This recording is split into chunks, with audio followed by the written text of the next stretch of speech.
Achille Cosson. Oui, c'est moi. Bonjour monsieur, Bonjour. je vous en prie. Bonjour monsieur. Monsieur, Enchanté. Achille Cosson. vous pouvez vous asseoir. Merci. Alors merci d'être dans nos locaux, merci de prendre de votre temps. Euh, je m'appelle Brio Desca, je vais me présenter brièvement. Je suis responsable de la stratégie entrepreneuriale à Schema. Auparavant, j'ai fait moi-même une école de commerce avec du droit. On va ensuite vous laisser vous présenter et s'en suivra une discussion. L'idée, c'est réellement une discussion pour apprendre à vous connaître, apprendre un petit peu vos aspirations, votre parcours et pourquoi est-ce que vous voulez rejoindre notre école. Alors pour me présenter, moi je m'appelle Guillaume Pucherkos, je suis professeur de marketing au sein de Schema Business School et en parallèle de cette carrière de professeur, j'ai aussi l'occasion d'exercer en tant que chef de projet, chef de produit au développement produit sur la marque Helena Rubinstein D'accord. de L'Oréal. Enchanté. Enchanté, et vous, qui êtes-vous? Racontez-nous. Alors bonjour, donc pour me présenter rapidement, je suis Achille Cosson, j'ai 20 ans aujourd'hui. Je suis en bachelor en management à l'école de commerce et marketing ISTEC à Paris dans le 10e arrondissement. Donc je suis en cursus alternance que j'ai suivi pendant 3 années. Aujourd'hui, je fais partie de l'entreprise Evermaps, donc qui est une start-up dans le domaine des nouvelles technologies et son activité est le référencement digital des grands réseaux de points de vente. Donc on travaille avec beaucoup de grands groupes et aujourd'hui j'aspire à de grandes ambitions entrepreneuriales et c'est pour ça que j'aimerais rejoindre dans le domaine du marketing, c'est pour ça que j'aimerais rejoindre votre programme Askema de marketing digital et data analytics en cursus alternance sur le campus de Paris. Merci. Alors je vais débuter. La première question sera plutôt au monde de la start-up. Euh, Comment est-ce que vous expliquiez qu'en quelques années, on ait une nouvelle économie qui s'ouvre? Est-ce que c'est pas une redite de ce qui existait déjà avant dans le monde de l'entreprise? Comment vous la définiriez? Et vous, qu'est-ce que vous en pensez, votre avis de manière générale? Je suis assez curieux de peut-être développer un peu votre expérience. Très bien. Déjà, je pense que c'est une nouvelle approche de l'économie. Il y a beaucoup de grands groupes par le passé. Aujourd'hui, grâce aux nouvelles technologies notamment, il y a beaucoup de nouvelles entreprises qui se créent et qui ont une agilité à se placer sur le marché et à se développer un petit peu plus vite, par exemple en levant des fonds. Je trouve qu'il y a beaucoup d'aspects intéressants et innovants. Il y a de nouveaux produits qui se créent, comme par exemple avec l'intelligence artificielle de nos jours.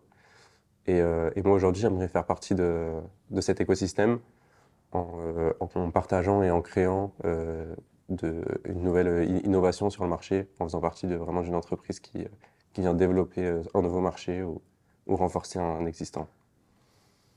C'est quoi pour vous le marketing? Si on devait définir le marketing, pour vous, ce serait quoi? Alors, le marketing, c'est très large. Pour moi, ça regroupe plusieurs aspects comme l'acquisition de nouveaux clients, l'image de marque, ou par exemple la rétention de ses clients. Donc c'est vraiment des aspects très larges et qui sont pas forcément dans le même domaine. Mais chaque entreprise, je pense, a besoin de développer chacun de ces aspects-là. Moi, ce qui m'intéresse particulièrement, c'est l'acquisition et l'image de marque de ces entreprises-là. Donc, par exemple, par la création de contenu ou par le branding, l'image de ces entreprises. Est-ce que le marketing, c'est pas une façon de vendre plus et de faire plus consommer, et donc finalement de mentir un petit peu aux consommateurs? Je pense pas. Je pense que c'est une façon d'amener un produit à un consommateur, de le présenter effectivement sous son meilleur jour, mais de l'amener à la bonne personne au bon moment sur le bon marché, sur le bon canal. Aujourd'hui, je vois que sur votre CV, donc si on se projette, hein, vous souhaitez faire une alternance chez Climber. Tout à fait. Alors pourquoi Climber? Alors Climber, en fait, ça rejoint. J'ai eu un projet entrepreneurial, pardon, donc qui est de développer un logiciel de création de contenu avec l'intelligence artificielle. Donc ça rejoint l'aspect de marketing que j'aime beaucoup, donc la création de contenu. Aujourd'hui, beaucoup d'entreprises ont besoin de créer du contenu pour se positionner sur Internet et pour attirer de nouveaux clients. Et donc l'intelligence artificielle aujourd'hui répond à ce besoin-là en pouvant aider à améliorer la cadence et la qualité du pour ces entreprises. Et aujourd'hui, donc, j'ai découvert l'entreprise Climber, qui est toute récente, lancée par deux étudiants, et donc qui est exactement ce projet-là. Et donc je les ai contactés et ils m'ont proposé donc de les rejoindre en alternance dans cette entreprise-là. Et donc vu que c'est exactement le projet que je souhaitais lancer, ça me correspond totalement. Quand on regarde votre CV, on voit voilà, que vous avez déjà une vraie expérience, aussi bien dans l'univers de la startup que du marketing, que du growth marketing. Et j'ai du mal à comprendre comment Schema s'inscrit dans le projet que vous voulez faire. Alors je pense que je n'ai pas tout appris. Effectivement, j'ai eu la chance grâce à mon bachelor en alternance de pouvoir développer quelques expériences. Mais je pense que je manque encore d'expérience en marketing, en data analytics et les matières que vous proposez, par exemple, comme sur les nouvelles technologies avec l'intelligence artificielle, par exemple. Et alors, voilà, Bachelor Management à l'ISTEC Paris, pourquoi ne pas poursuivre au sein de l'ISTEC? Alors, tout d'abord parce qu'ils ne proposent pas cette spécialisation-là de marketing digital et data analytics. Et j'avais aussi envie de découvrir une nouvelle école, une nouvelle vie. J'ai rencontré des alumni de Schema qui m'ont présenté l'école. J'ai beaucoup adhéré aux valeurs de l'école et, euh, et à la vie étudiante qui fait partie de l'école. J'ai notamment découvert l'entreprise Schema Venture Club, donc qui a pour vocation de démocratiser l'entrepreneuriat dans l'école. Et c'est pour ça que j'ai choisi de postuler à cette école. Qu'est-ce qu'ils vous ont dit, du coup, ces étudiants que vous avez croisés, qui sont des étudiants de Schema? Qu'est-ce qu'ils ont communiqué, qui vous ont donné envie de rejoindre notre école? Alors, tout d'abord, ils m'ont vanté donc, la qualité de la formation. C'est un aspect vraiment principal. Ensuite, sur la vie de l'école, que ce soit la vie étudiante en dehors de l'école ou bien sur le campus avec les différentes associations qui sont présentes sur le campus. Euh, Vous êtes à un dîner de famille ou avec des personnes qui n'ont pas forcément ni fait d'école de commerce, ni travaillé dans les secteurs dans lesquels vous avez travaillé. Est-ce que vous pouvez leur expliquer facilement ce qu'est un SaaS, ce qu'est du contenu SEO et ce qu'est l'IA, s'il vous plaît? Tout à fait.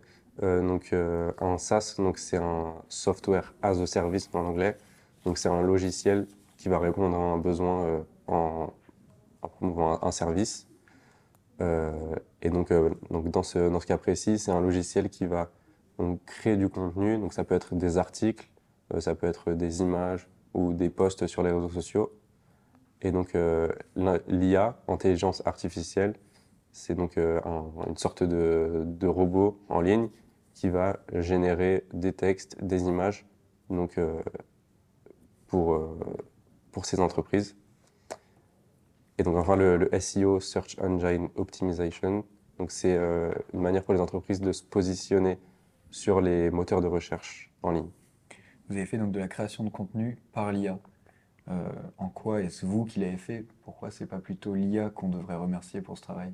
Alors effectivement, l'IA joue un grand rôle dans ce cas de figure, mais il y a une grande partie de création de la commande à l'intelligence artificielle, ce qu'on appelle le prompt.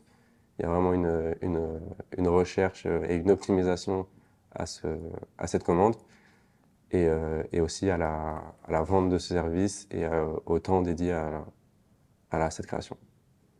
Je vois que vous étiez au lycée Édouard Branly. Tout à fait. Qui est Édouard Branly? C'est une très bonne question. Merci. Je vous remercie de me dire que ma question était bonne. Dans vos centres d'intérêt, il y a de la musique, batterie, 8 ans, concours nationaux, concours à la fête de la musique, c'est-à-dire? Tout à fait. J'ai eu l'occasion de faire 8 années de batterie, des cours de batterie où j'ai pu vraiment découvrir parce que je n'avais aucune expérience préalable dans la musique. J'ai eu l'occasion, grâce à mes cours, de participer à des concours nationaux de, de batterie. donc qui consistait à travailler plusieurs morceaux et à les présenter devant un auditoire, tout d'abord avec des sélections régionales, puis donc accéder à la finale en national. Qu'est-ce que ça vous apporte d'un point de vue même purement professionnel, à votre avis, ce genre d'expérience et ce genre de centre d'intérêt? Bah, je pense que la musique, il y a une certaine ouverture sur le monde. On apprend à découvrir tous les styles de musique, des artistes et des parcours. Je pense que ça ouvre aussi son esprit donc, dans l'apprentissage de ces instruments.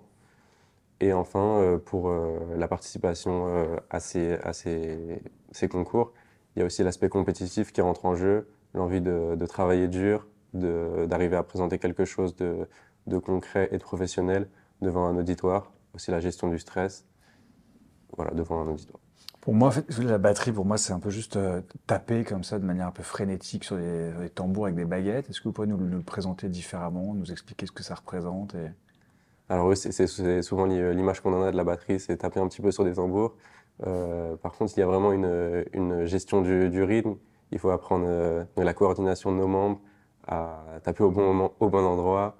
Il y a vraiment une forte partie technique dans la batterie et aussi du ressenti de la musique vraiment en elle-même. Euh, J'imagine que vous aimez aussi écouter de la musique. Tout à fait. Quel est le pire album ou le pire artiste que vous puissiez nous nommer à votre avis? Wow. Wow, pire album. C'est un petit peu compliqué. Je pense que chacun a son style de musique. Je je pourrais pas Celui que vous avez le d'aider. moins aimé. Personnellement, c'est, on va dire que tout ce qui est variété française, j'écoute vraiment très peu. Donc je pense que c'est la musique qui me parle le moins. Et alors, à ce moment-là, qu'est-ce que vous pensez de la sélection aux Jeux Olympiques des chanteurs qu'on veut mettre sur le devant de la scène? Je pense que effectivement, ça a beaucoup fait débat. Après, je pense que c'est des choix qui correspondent à un public bien déterminé.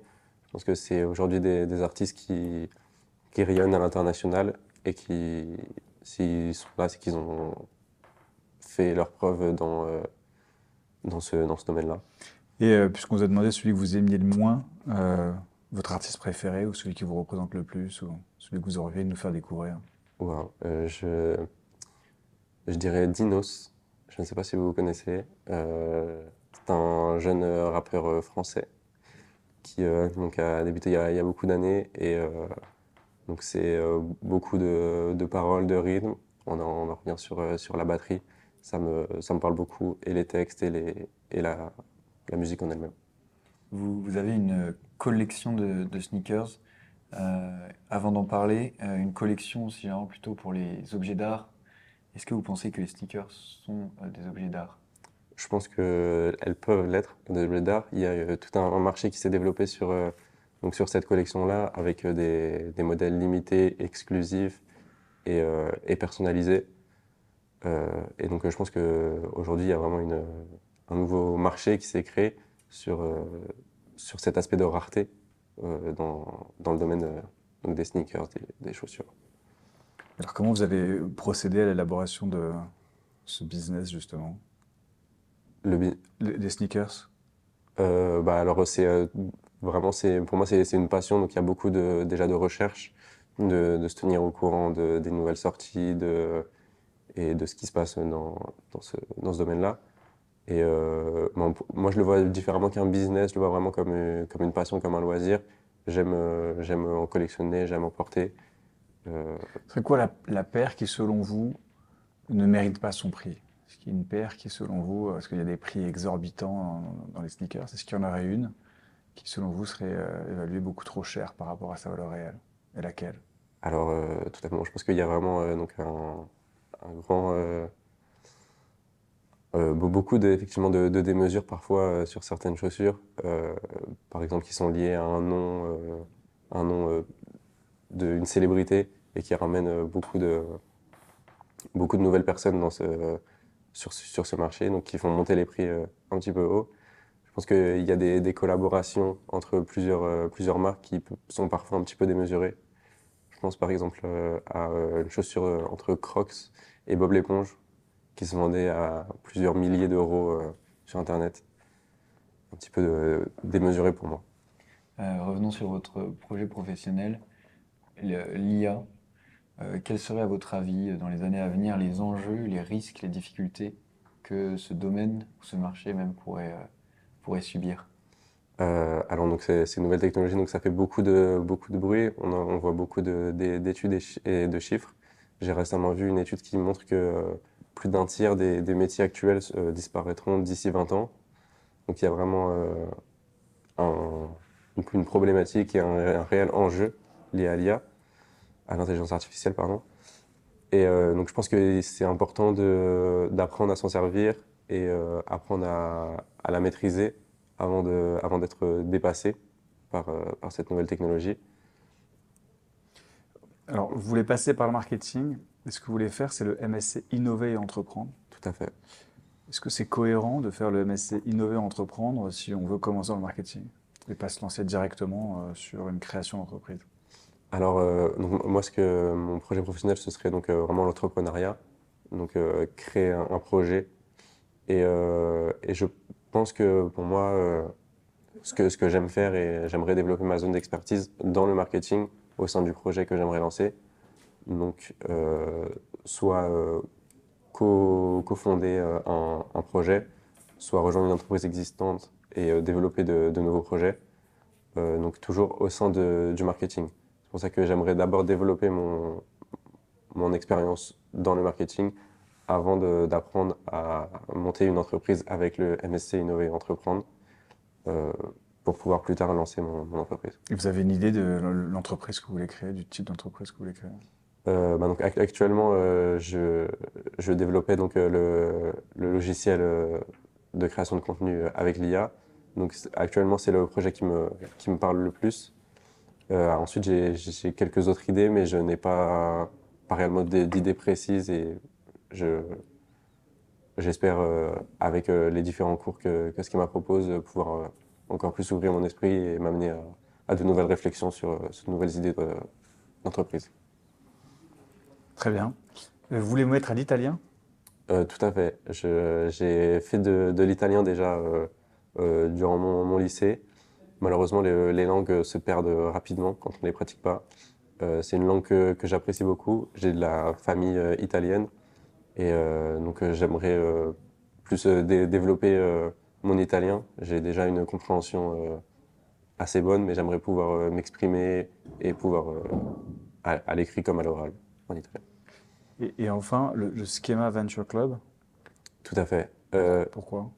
Bah, De toutes les expériences que vous avez, je vous interromps, mais de toutes les pardon. expériences que vous avez, pourquoi ce serait cette association-là que vous voudriez rejoindre plus qu'une autre? Alors tout d'abord, elle est présente sur le campus de Paris, le campus auquel j'aspire rejoindre. Et donc c'est vraiment une entreprise qui fait sens avec mon projet professionnel, puisqu'elle promouvoit l'entrepreneuriat au sein du campus, donc en organisant des événements, en invitant par exemple des fondateurs d'entreprises ou des postes à responsabilité dans de grandes entreprises. Alors, ça va être l'heure de conclure hein, pour cet entretien. Est-ce que vous souhaitez rajouter une dernière chose ou peut-être nous poser une question? Tout à fait, je ne vous ai pas parlé donc, de mon entreprise, pardon, de mon expérience associative au sein de mon bachelor actuel. Donc j'ai eu l'occasion de rejoindre deux associations. La première, le bureau de promotion de l'école, donc en tant qu'ambassadeur de l'école, donc que ce soit pour accueillir de nouveaux élèves ou la promouvoir dans différents salons par exemple. Et également le bureau des élèves, donc faire vivre vraiment l'école. C'est aussi ce que j'aimerais, pourquoi pas faire à Schema, donc faire vivre l'école, intégrer certaines personnes et organiser des événements pour faire rayonner l'école et faire passer une bonne vie sociale sur le campus. Merci Achille. Alors, Merci à vous.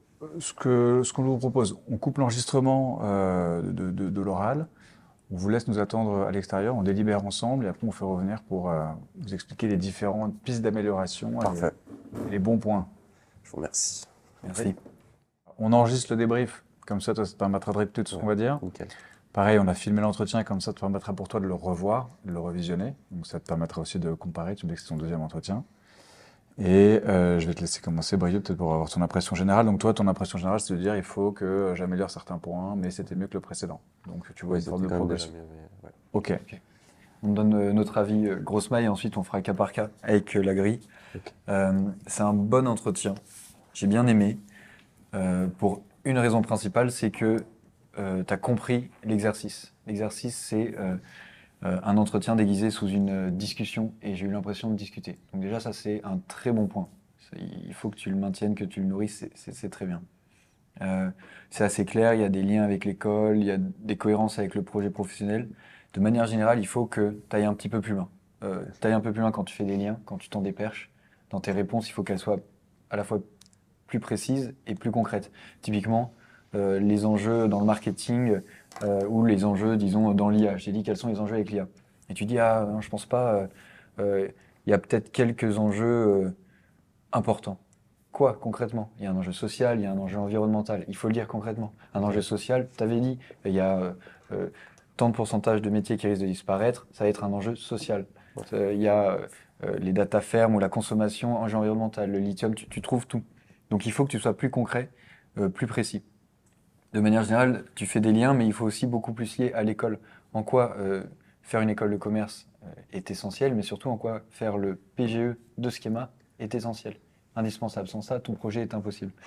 Et de manière générale aussi, une autre chose, je fais surtout les points négatifs, Mhm. c'est le but Ouais. d'une discussion, il faut que tu demandes mieux. Tu as un CV qui est très fourni. Euh, dans ton projet entrepreneurial, tu veux créer ton entreprise en 2030, tu es déjà sur ton CV entrepreneur en 2024. Il faut que tu vendes ça. Il y a peu d'étudiants qui ont déjà une expérience entrepreneuriale, une expérience qui est assez variée, qui demande des capacités très transverses. Il faut que tu te vendes mieux. Tu as plein de choses très intéressantes à dire. Donc, c'est des petits points d'amélioration. Après, bon, on verra les points plus techniques. Je respire, j'aspire, comme je vous l'ai déjà dit, ou des phrases un peu bateau, il faut les enlever. Le marketing, c'est très large. Bon, merci Achille, mais Ouais. non. Euh, la nuance, j'ai bien aimé, de manière générale. Et donc reste nuancé et donne ton avis. Je pense que tu as un avis sur pas mal de choses.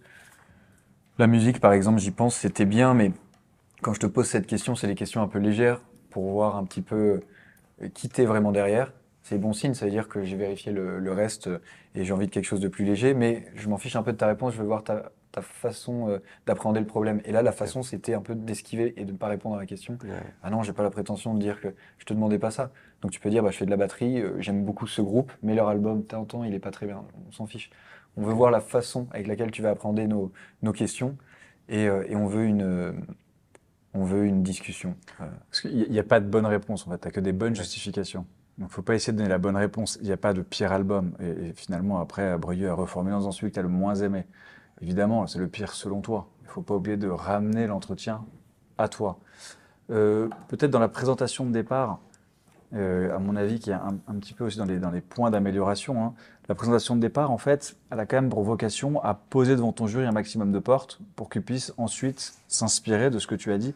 Alors, il se trouve que pour l'entretien de schéma, ils partiront principalement du CV projectif, et donc ils auront ce CV sur lequel ils pourront s'appuyer. Et c'est une chance. Maintenant, dans un monde idéal, ce serait de dire, je peux présenter à mon jury l'intégralité de mon CV, en tout cas une grande majorité de mon CV, juste dans les 2 minutes d'introduction. D'accord? Donc ça, ce sera vraiment à revoir au Coach Center notamment, avec Arnaud, pour toute la partie musique, sport, jeux vidéo, parce que ça fait aussi partie des aspérités. Aujourd'hui, on se dit, bah voilà, c'est une personne qui a envie de travailler dans l'univers startup, qui a une première expérience extrêmement significative. Et je rejoins Birieux là-dessus, c'est vrai que tu l'as pas assez mise en avant par rapport à ce que tu aurais pu faire pour justement créer une cohérence. D'ailleurs, qu'on te demande est-ce que tu veux être entrepreneur, c'est-à-dire bah, je l'ai déjà été. Je pense que ça commence par là. Et donc ça crée le lien vers ton expérience que tu nous détailles avant de revenir vers l'entreprise que tu veux créer. Mhm. Un projet entrepreneurial, c'est pas simplement j'ai envie de créer mon entreprise. Il faudra là aussi encore aller voir au Coach Center le type d'entreprise que tu pourrais créer, cohérente avec tes aspirations, ce que tu as envie de faire, et par rapport à ce que tu as déjà pu indiquer sur ton CV. Ok. D'accord?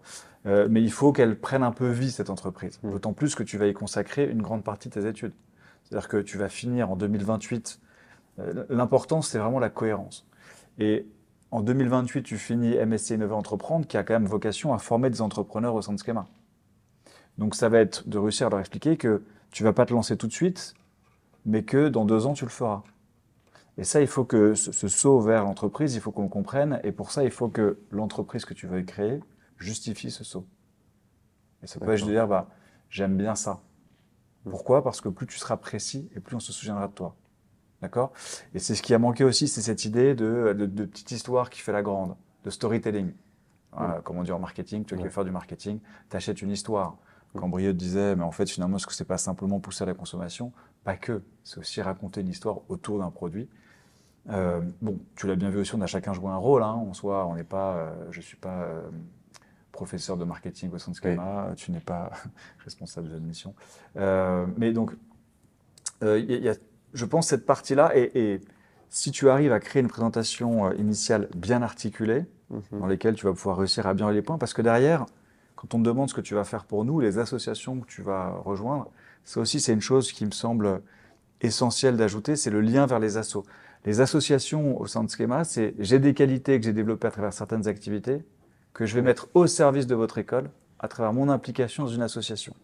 C'est-à-dire que c'est pas je viens chercher en permanence. Tu dois toi aussi donner un peu de toi à l'école. Et aujourd'hui, comment tu peux donner à une école? C'est en t'appuyant sur tes expériences passées. Parce que tu as une légitimité. Et tu as déjà cette qualité d'entrepreneur. En plus. Et tu peux dire, mais je veux aussi la donner aux autres élèves. C'est assez intéressant. Je te rejoins totalement sur le lien avec l'école. Il faut pas seulement avoir des cours ou parce que c'est important d'avoir une école de commerce. Il faut dire, oui, j'aurai des cours, j'aurai des expériences, mais je veux aussi rencontrer des gens. C'est important pour un entrepreneur. Peut-être mon associé, tu peux dire n'importe quoi, mais sois honnête. Je pense que c'est assez vrai pour toi. Je veux bien revenir sur la question du marketing, effectivement. Je te pose cette question, c'est une question assez facile puisque c'est un enjeu que tout le monde peut imaginer. 2 choses, d'abord sur la forme et ensuite sur le fond. Plutôt d'abord sur le fond puisque c'est assez annexe. Il faut montrer quand même un peu de nuance puisque tu m'as dit non, le marketing, il n'y a pas de souci. Je suis pas certain.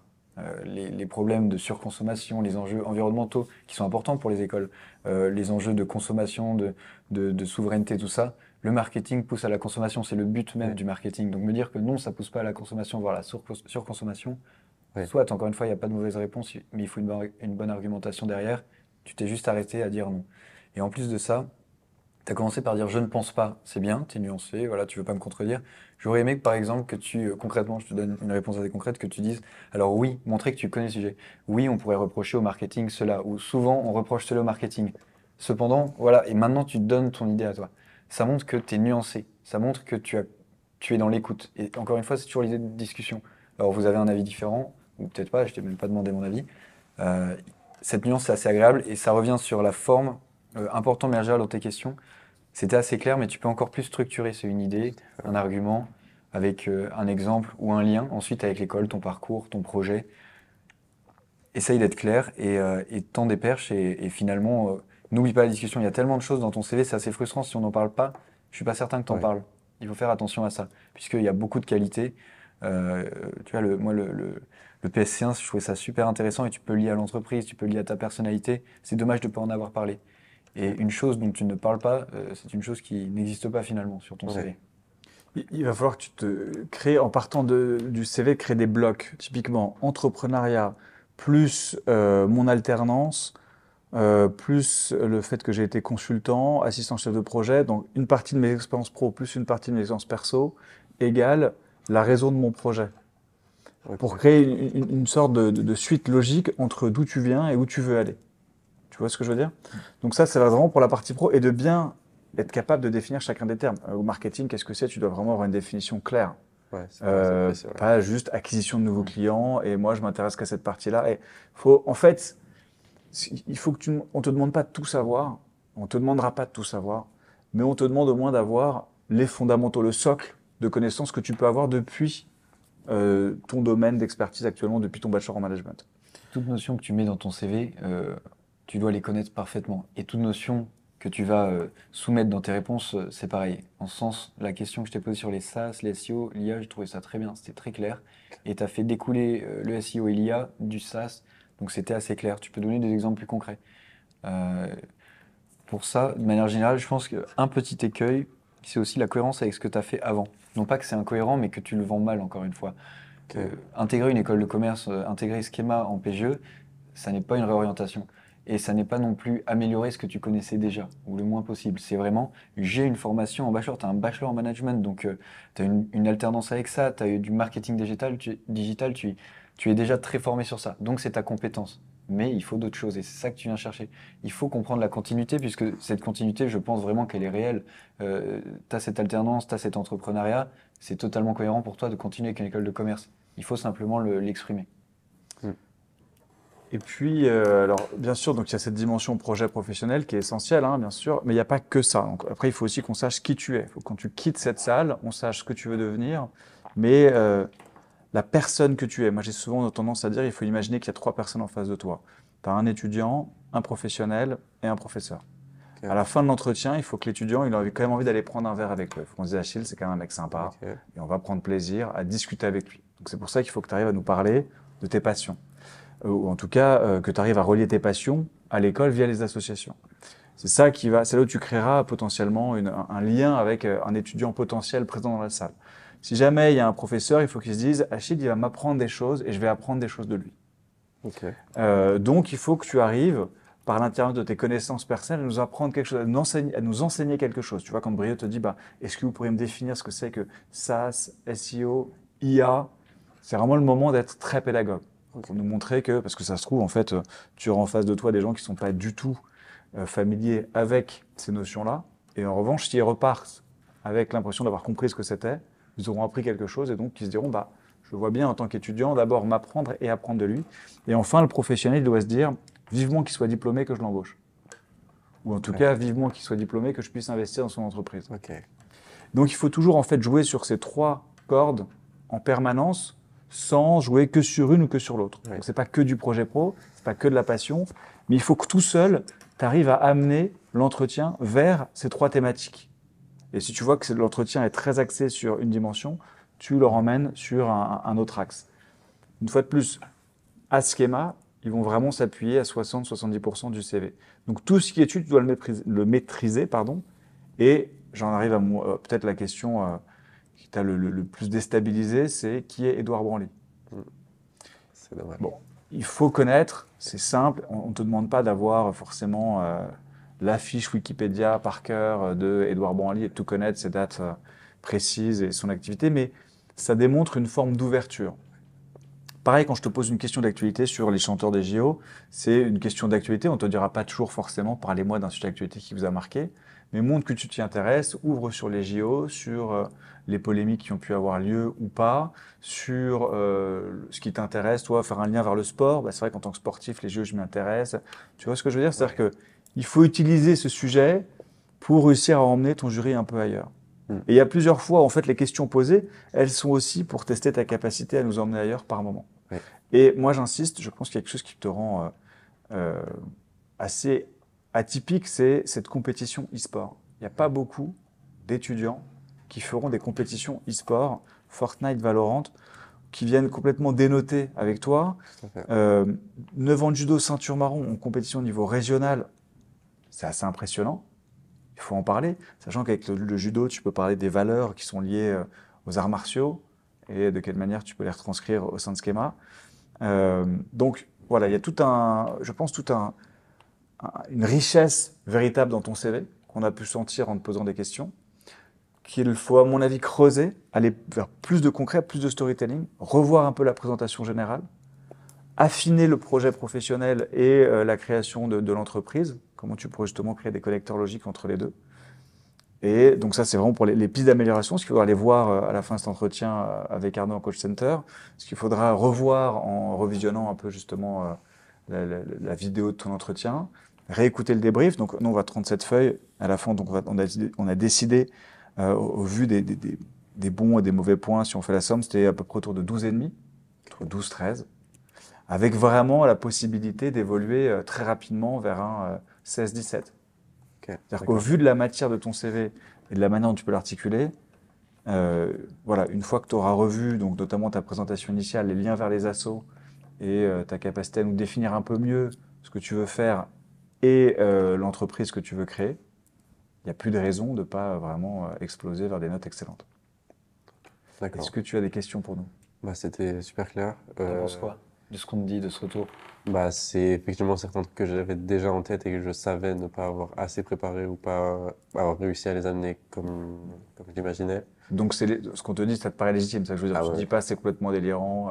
Ah non, bah tout à fait. Bah, je pense que Parce que c'est important que tu aies un retour et que, enfin, que ce soit juste pour toi aussi.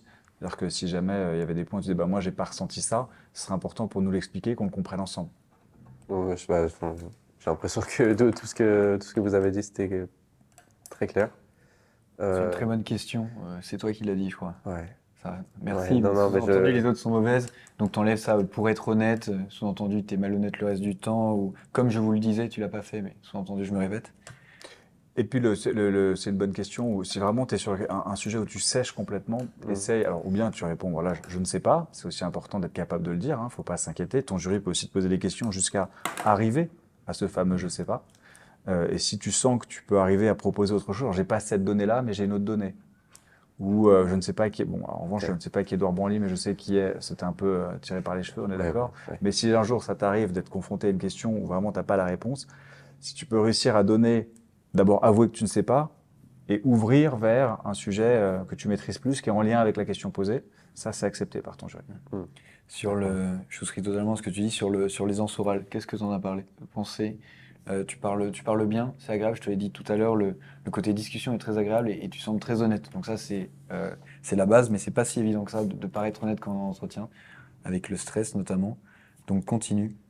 Euh, Trouve des sujets oui, de culture qui t'intéressent, d'actualité, peut-être pas forcément liés à tes métiers. Connais bien ton sujet. Et deux points très techniques. Bon, sur le CV, il faudra que tu retournes le faire reprendre, puisque soit c'est des points partout, soit c'est des points nulle part, des espaces, tout ça, reprends-le un petit peu. Et la question de fin, généralement, c'est assez chouette quand même. Hmm. On te demande si tu as une question pour nous. Il faut saisir cette Oui, perche. ouais. Pas les questions bateau de bon, c'était bien, ou comment ça va, mais des questions que tu ne pourrais poser qu'à nous ou qu'à la personne. Donc, par exemple, moi, je t'ai dit que j'étais responsable Ouais. de l'entrepreneuriat à Schema. C'est quand même une belle perche pour toi. Tu l'as pas saisi. Et Ouais. ensuite, une question très précise. Ou même moi en tant que professeur de marketing. C'est Alors vrai, que tu c'était les voulais deux, faire du c'était- gros marketing manager. Quand on te demande de conclure, il faut toujours ou bien rajouter un dernier point si vraiment il y a un point essentiel que tu n'as pas dit qui est vraiment important pour toi, et demander à ton juriste, tu peux leur poser une question. Ok. Voilà, j'aurais aussi aimé vous poser une question. Est-ce que voilà, et tu leur demandes l'autorisation et en général ils te diront oui, hein, ils sont là pour être sympas. Mm. Et comme les gens adorent parler d'eux, ils Ouais. adoreront le moment où tu les laisses parler d'eux, où ils peuvent te raconter à quel point ils sont géniaux et à quel point leur expérience est incroyable. Ce sera sûrement le meilleur moment de l'entretien. Il dira, ah, ça c'était vraiment bien sur la fin, on a beaucoup aimé ce qu'il a fait Achille. Et le co-juré dira, mais tu parlais de toi, il dira, oui, bah, c'était bien, voilà, et ça fera une bonne note. Donc vraiment, je t'invite à le faire, et ça prouve aussi que tu t'intéresses à l'autre. Tu vois ce que je veux dire? C'est important, ça dénote une qualité, sans avoir besoin de l'expliciter, elle se traduit simplement en fait. Ça te va? Ça Ouais. te va? On peut quand même faire les deux, rajouter un point, plus poser une question. Moi, alors en fait, ça dépend. Normalement, on te le pose aussi, pardon, on te le pose aussi en deux questions. Est-ce que généralement la question tu l'auras tout le temps, mais avant c'est moins évident, mais ça peut. Est-ce qu'il y a une question que vous auriez aimé qu'on vous pose, ou quelque chose que vous n'avez pas dit? Généralement, Ok. si la réponse est oui, c'est qu'il y a un souci, parce que déjà je pense quand même que tu aurais dû le dire avant. Oui, ouais, c'est Et ouais. la question retient, c'est toujours agréable quand on est dans une question de savoir que la personne s'intéresse, t'es pas dans un monologue. Donc trouve les deux et je t'invite à pas poser une question plan-plan, mais être encore une fois honnête. Je suis certain que tu as des questions en tant qu'entrepreneur, si tu es un prof d'entrepreneuriat ou prof de Ouais, marketing, pose des questions que tu te poses réellement, demande un avis réel. Et pas de questions sur l'école. Ne pose pas Oui, une question sur ouais. l'école. Tu es censé normalement connaître l'école et la maîtriser par cœur, Ok. donc tu peux pas poser une question avec Non. l'école. Une question, alors il y en a plein, mais une qui peut être intéressante. Alors, faut pas non plus poser des questions qui mettent le jury en difficulté. Ok. Typiquement, Oui, quel est le plus grand regret de votre vie? Ok. Ouais, On ok. évite ce genre de questions. On part pas en thérapie avec son jury en fin d'entretien. Non. En revanche, ce qui peut être intéressant, c'est quelque chose comme quel conseil vous auriez aimé recevoir au début de votre carrière. En l'occurrence, c'est un prof de schéma. Tu peux dire quel regard vous portez sur vos étudiants. Ce genre de choses. Si c'est un professionnel, tu peux lui dire quel regard vous portez sur les étudiants de schéma. Si c'est un étudiant de schéma, ce qu'il a aimé au sein de l'école. Bref, il y a tout un tas de questions à préparer, à savoir, à sentir en fonction aussi des personnes que tu as en face de toi et de la fonction qu'ils occupent. Ok, Et ça, au Coach Center, tu auras toutes les réponses. ok, ouais, nickel. Ça te va, Achille? Juste deux autres questions. Oui. Moi, vraiment, j'ai envie de rejoindre le campus de Paris. Ouais. Et moi, j'en ai pas trop parlé, mais j'avais plus en tête de vanter le campus de Paris parce que j'y suis déjà allé, que j'ai beaucoup aimé et que les gens que je connais sont là-bas. Est-ce que c'est peut-être pas... Bah, c'est une très bonne réponse, ça tu pourrais déjà le lire. Je l'ai déjà visité, ça montre que tu es engagé. Tu connais des gens là-bas, enfin, c'est une réponse qui est juste, puisque tu le penses, donc n'hésite pas à le dire. Et encore une fois, ça va totalement dans ce que disait Guillaume de personnaliser. Ouais. Il faut que vraiment cet entretien, ce soit le tien et qu'on retienne. Parce que des gens qui veulent faire de l'IA, il y en a beaucoup, on Oui. va tous faire de l'IA. En revanche, Achille qui a fait de la batterie, qui ça. Oui, Donc oui, ouais, c'est ça. personnalise et si tu le penses vraiment, dis-le. Ça, en fait, dans Pourquoi l'école, il y a plusieurs raisons. En une, il y a forcément la formation que tu veux faire qui va t'apporter les compétences théoriques nécessaires à l'exercice de ton métier. Ça, c'est obligatoire. Et alors, il y a un échange aussi. Bon, mais dans les raisons qui sont un peu moins des raisons massues, mais qui sont aussi des raisons qui permettent de te conforter dans ton choix, il y a celle de je me suis rendu sur votre campus, j'ai rencontré vos anciens étudiants ou vos étudiants actuels. C'est pour ça que je t'ai posé la question, mais qu'est-ce qu'ils t'ont dit? Qu'est-ce qu'ils ont fait concrètement? Il faut vraiment que tu arrives à retranscrire ce qu'ils t'ont dit, de quelle manière ils te l'ont dit, pourquoi ça a été bien, est-ce que tu as apprécié sur le campus de Paris. On rejoint cette notion de storytelling. Ok. Voilà, mais oui, effectivement, tu peux en parler sans simplement dire je ne veux aller que là-bas, mais en tout cas en expliquant que Oui. le campus, en fait, en disant que le campus t'a plu, tu n'es pas en train de dire que tu veux aller que là-bas, tu dis juste que le campus t'a plu. Ok, ouais, non, dans ce sens-là. Tu avais une deuxième question. Et la deuxième question, parce qu'on me l'a déjà reproché, bon là en plus je suis malade donc c'est encore pire, mais je sens que quand il y a des oraux un peu avec une grande pression, j'ai la voix qui descend vachement. Je sais pas si vous l'avez ressenti. Pas spécialement. Après, en fait, il faut toujours venir, j'allais dire, moi, c'est pas tellement sur le timbre de voix ou sur le niveau sonore, c'est plus sur les sourires. Ok, C'est essentiel de sourire en entretien. Et quand tu vas quand tu vas te revisionner, ouais, ça va te permettre de te rendre compte justement à la Ouais, je fois pense. de ton timbre de voix, de ta posture, il faut aussi se tenir un peu droit, et surtout sourire. Alors, c'est compliqué, t'arrives, il y a un vrai enjeu, c'est stressant, t'es pas forcément envie de sourire tout le temps. Mais il faut au moins sourire au moment où tu rentres dans la salle, ok, au moment où tu dis au revoir, et au moment où tu parles de tes passions. Parce que ce sont ouais, tes passions et qu'a priori, c'est un moment bonheur. Donc voilà, c'est les endroits où tu vas sourire et où ça va te rendre sympathique. Hmm. Et Ouais. c'est là où tu joues sur la fameuse corde de l'étudiant dont je te parlais. ouais, ça vous l'avez moins ressenti. Non, Moi, encore une fois, il y avait tellement cet aspect sincère de discussion. C'est très agréable, ça prend le tout. Ok, Et tu as l'air très à l'écoute. Ça, c'est une des qualités que peu d'étudiants ont. On ne peut pas le changer. Ça se voit que tu es dans l'écoute, tu écoutes vraiment nos questions. Et tu as l'œil qui pétille, on va dire, donc c'est très bien. bon, bah, c'est bien ça alors. Ouais, Ok, c'est pas mal. bon, on va le garder ça Sauf alors. pour Edouard Branly, là, l'œil il pétillait Oui, nettement moins. Ah ouais, alors, Non. Branly, là, on était moins heureux. Hein. ouais, Mais sur tes passions, ça se passait très bien. Mais ok, donc voilà, en tout cas, pour répondre sur le timbre de voix, moi, j'ai plus de sourire, ok, plus que travailler sa voix ou son timbre de voix. bah, nickel. Ça te va. Alors,